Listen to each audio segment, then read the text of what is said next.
Hi, welcome to Midwest Magic Cleaning. My name is Tito Butt Thrust.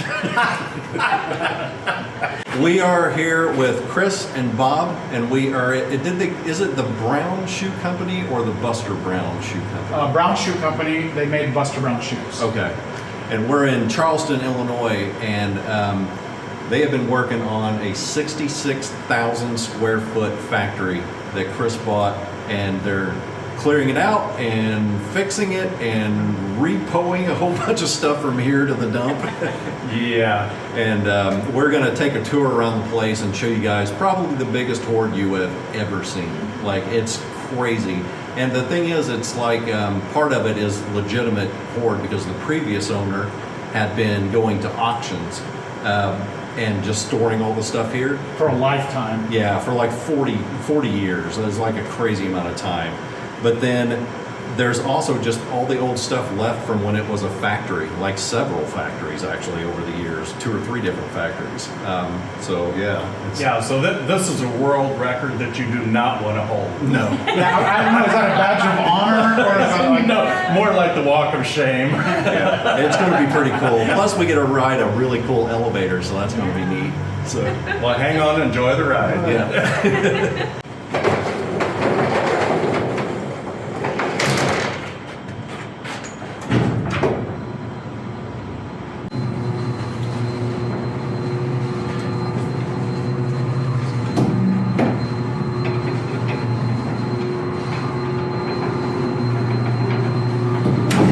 So this is going to be a bit shocking to see whenever you know that this was cleaned into this condition over the course of 4 years. Chris was doing a one-man show for so long, but then over the course of the years, the channel started gaining traction, and then people started coming out of the woodwork to help and volunteer and to clean up and to haul stuff off. But even with all those volunteers, this has been like this massive labor of love. And if you drop in here at any moment, at just any random time, it's probably just going to be Chris and Bob in here doing their thing. And if you're wondering, yes, we are going to be working with these guys here and there, and we are going to be doing a bunch of collaborative videos just whenever we have time to get up and do that when we're not doing our regular cleanups. That said, check this out. Oh, that's cool. I want those.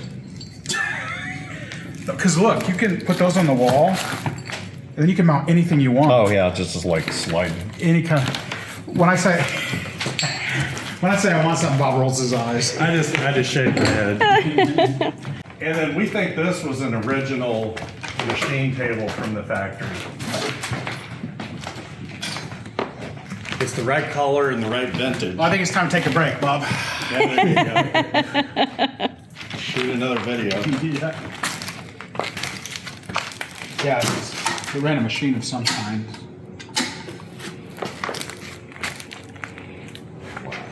There's the coat racks from the bathrooms that we pulled out. No, I didn't pull it out. Somebody at some point pulled out. It's apocalyptic, isn't it? Mm-hmm. Yeah, it really is. This is the prettiest part to me over here. This is the brake. Its natural position is on, and when it electrifies, it opens up.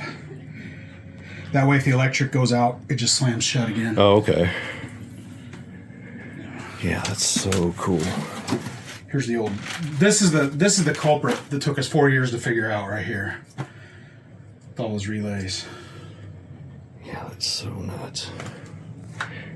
In just the coolest way. I mean, 4 years to get that thing going. It was just a wire that was crossed underneath. But it's like a place where nobody would go. You had to get down. Yeah, they spent 4 years getting this going, and there was a lot of stuff they had to do to it, but there was a culprit that it was one wire was touching another wire, and the guy who found it totally on accident. He just happened to be down there. Otherwise, it was in a place where nobody would reasonably get down to check that area out. And we had a seer come up and look at it, and nobody could figure it out. And then just one magic little discovery, and she came back to life. Did you time about the if you touch it, you keep it rule?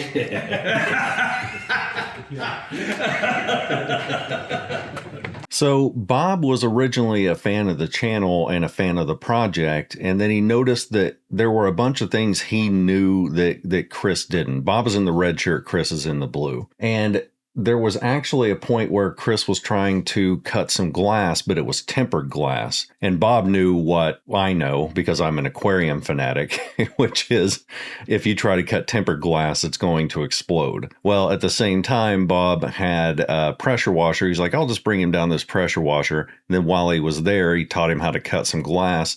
And then as Chris put it, Bob just never left. And now he's become like a part of the project, an integral part of the project, because Bob knows a lot about everything, like so much that I thought he was an engineer. And it turns out, no. The way Bob explained it was, I just grew up really poor and we had to fix everything. So Bob has been a really, really integral part of this process because so many things, even the tools that they use to fix the building, they break down, and Bob knows how to fix the tools, tractors and forklifts and skid steers and all kinds of crazy stuff. But I think even more important than that, which sounds weird to say, I think Bob is a perfect fit for this because from a video standpoint, he and Chris have the perfect relationship and they bounce off of each other so well, and it's so fun to watch their channel.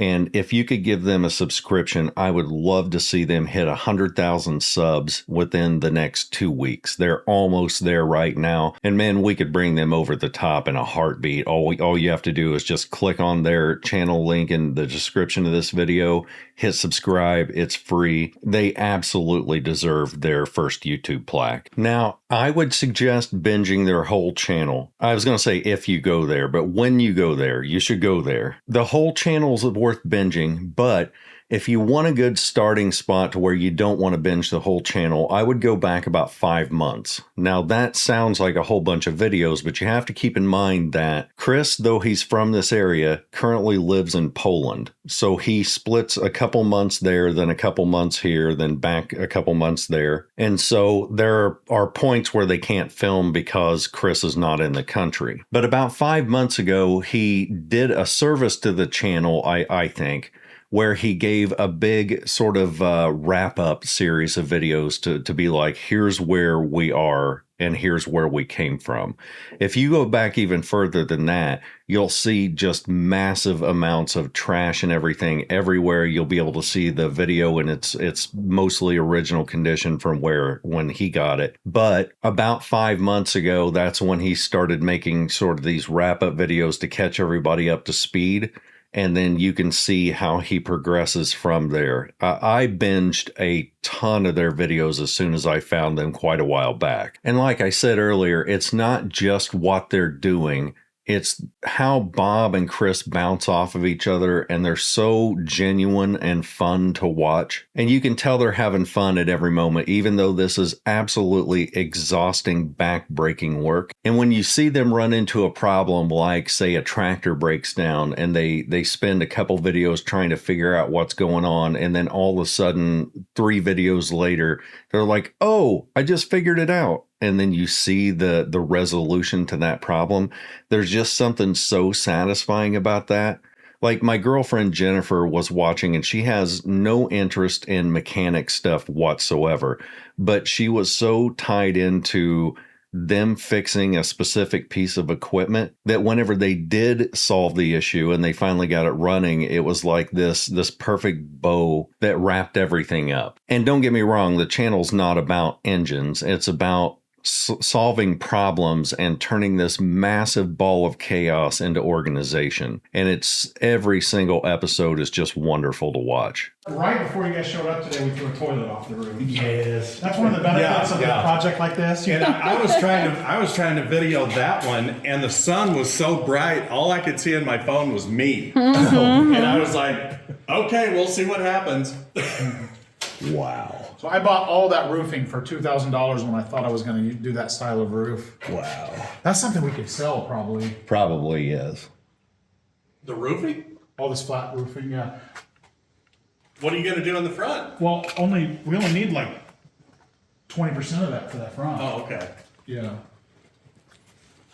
We got a tray, so we're all stacked up and backed up. There's a trailer full of trash. Yeah, This wood over here is beautiful. I love that. Oh yeah, I took my outside is uncle's full. barn down and Yeah, made that. love that. It needs to go. Yeah, that's beautiful. These were lights from an old gymnasium. They're made by Halophane, That is so cool. and they basically hang. And so we got 5 of those in our front venue space. We're gonna Wow, that is so neat. these up there. We have a box full of original Buster Brown Children's shoes. shoes. That's crazy. Somebody sent us all these. Oh my. Wow. Let me see those shoes. Hold them out for me. Oh wow. Oh my. Dare to eat one of those. Wow, that is so cool. So we've been trying to collect some things to eventually put in the building. Yeah. Yeah. And here's where we're storing all of our lighting that we're gonna hopefully. when this Yeah, place- we can show you some that I've finished. This is one of the original things out of the building. It was a time card slot, Oh, wow. and I'm redoing it. So we came across a vintage time clock of the same era. So we're going to use these as a display piece. Yeah. Lunchtime. That is so cool. And it runs like a clock. Wow. Yeah, it still works. So we're gonna put that with the original time card punch by the front door. I've been slowly but surely trying to polish up the brass pieces on it. But yeah, that's one of the things that we're going to use here. That is beautiful. This is an old welder. Look at the font on there. It's like 19. What decade was this? I have no idea. That's an old font, like 40s or 30s. Yeah. So this is one of my favorite pieces in the building. It's a machinist cabinet, and they used whatever they had to make the drawers. So you can see like advertising in here on the inside Yeah, the I drawer. see They just take that. old like fruit crates or whatever and put them together. And I just like the real worn brown tones. Yeah, And I do too. That is awesome. this was a sewing table we found. Yeah, this is And you can see the place here where the sewing machine would mount to the table. Uh-huh. And you see how it's so worn right here? Yes. They were dragging material across that sewing machine for 100 years and just wore that table down. That's nice. I like that. Here's an old shoe cart in the building. So the shoes would like hang on their shoestrings there. Mm-hmm. Could be moved around. And these are different things that we found in the building. This is an old filing cabinet. Oh wow, look at It that. says like 1929 taxes written there. That we restored all. I like this thing because it's 1920s, but to me it looks like it's 30s, 30s Yeah. and 40s. The main thing that goes wrong There's the collar, and then got an old surgical cabinet. Dug out. This was like painted with this like real hard enamel white. It took me a week with an angle grinder to get that. I bet. And then here's an old table from the original diner in the building. The boards are incredibly wide, so we're thinking it's like real old growth wood. Back when trees were available. And this is our secret project that we're working on right now, which is a refrigerator from the diner, where they would store cold food for lunch. And so we're refinishing that, and then This is the one that Jennifer wanted me to come home with. oh yeah, Just put the top down on the Camaro. Yeah. I'd moved an 80-inch TV in that Camaro before, just Beverly Hillbilly it, and put the top down. Had my son grab a hold of it and just took back roads in. yeah. This was a drill bit container, and Square shanks. That is so cool. Yeah, because I was like you. Whenever I first saw it, I thought they were leather punches. Or Yeah. And then when they took them out, and then I saw the. yeah, Bob's always like, Oh, I know what that is. Yeah. Like that. It's got a drill bit on it. Well, that comes from being old. You know, if you're old, you know what a lot of stuff is because you've seen it your whole life. So this was a retail store display, but it's a wooden back, and it's a copper tin or zinc lined. I'm not sure what this. If you can you show this here, which is basically the waterproofing to keep the wood dry, but it has a really cool flushing push button here. So this is a retail store display. So Yeah, that's crazy. So like the whole contraption and everything that it's on. yeah, is Yeah. and it's a great launch pad for a trade school. Oh yeah. And we found out that there's IWA grants, which means you can get free schooling for poor kids around here, and the government's going to pay for it. That's really cool. Yeah. So this is going to be a classroom. We thought it was going to be a venue space, but it's going to be a classroom. And you can see we're recycling all the lampshades. Oh yeah. Yeah. I think it looks so cool in here. So what Chris was talking about there is originally they were going to have part of this area be a venue. And I don't remember if it was wedding receptions or a wedding venue itself or, you know, stuff like that where the community can come in and use the space once they get it all cleaned up and once they get it all decorated and transformed.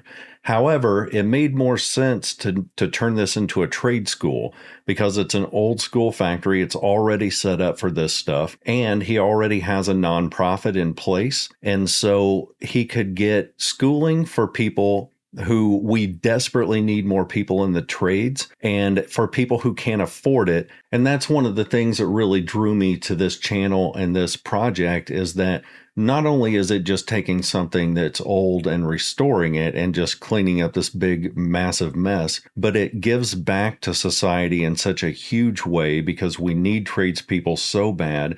And there's so many people who could get into it but can't afford to go to those schools.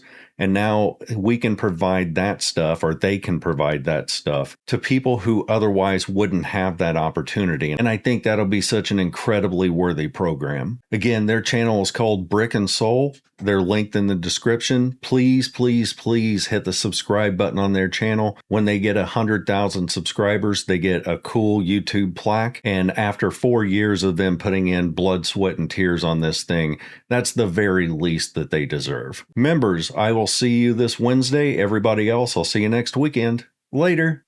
Every time we come up here, we find a different treasure. Oh, I'm sure. This is today's treasure. It's a Tupperware sugar container that everybody's grandma had back in the day. Do you remember those? No? It was a thing. I believe you. My girlfriend Jennifer kept saying, bring me back a pink toilet. I think they got rid of it. I think we got one. You want one? No.